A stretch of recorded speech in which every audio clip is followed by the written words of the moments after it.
हामीलाई युट्युबमा video upload गर्दाखेरि विभिन्न किसिमका भिडियोहरू, इमेजहरू र ब्याकग्राउन्ड स्क्रिनहरू चाहिने हुन्छ होइन। त्यही भएर हामीले कहाँबाट डाउनलोड गर्ने भन्दाखेरि यताउतिबाट जस्तै क्रोम ब्राउजर यताउतिबाट तपाईँहरूले डाउनलोड गर्नुभयो भने त्यसमा कपिराइट स्ट्राइक र कपिराइट क्लेम पनि आउँछ, जसले गर्दा तपाईँको युट्युब च्यानल ब्यान पनि हुनसक्छ र डिलिट पनि हुनसक्छ। त्यसैले हामीले कहाँबाट डाउनलोड गर्ने भन्दाखेरि मैले आज यस्तो एप्सको बारेमा भन्न लाग्छु, सायद तपाईँलाई थाहा पनि होला कति मान्छेलाई होइन। यदि थाहा छैन भने भिडियो पुरा हेर्नु होला अनि च्यानललाई सब्सक्राइब गर्नु होला। अब स्टार्ट गरौँ। त्यो मोबाइल एप्सको बारेमा म भन्छु, त्यो देखाउँछु म तपाईँहरूलाई।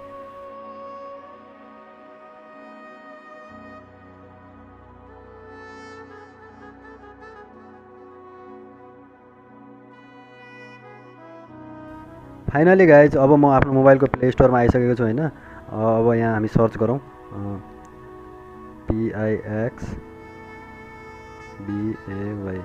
पिक्साबे। यो पिक्साबे भनेर सर्च गर्नु होइन। अनि यो पिक्साबे एपलाई डाउनलोड गर्नु होला। मेरोमा अलरेडी डाउनलोड छ, त्यही भएर यो ओपन भनिरहेको छ यहाँ। तपाईँ यसलाई डाउनलोड गर्नु होला पिक्साबे। अनि यसमा गएपछि अब तपाईँहरू यहाँ आफ्नो मोबाइलबाट जस्तो पनि भिडियोहरू डाउनलोड गर्न सक्नुहुन्छ, भिडियोहरू, इमेजहरू होइन। यो इमेजहरू हो। अब यहाँ भिडियोको अप्सन छ तल। अब तपाईँ यहाँबाट भिडियोहरू सर्च गर्नुभयो भने जुनै पनि तपाईँ सर्च गर्नुहोस्, जस्तै वेदर लेखिदिउँ हामी होइन।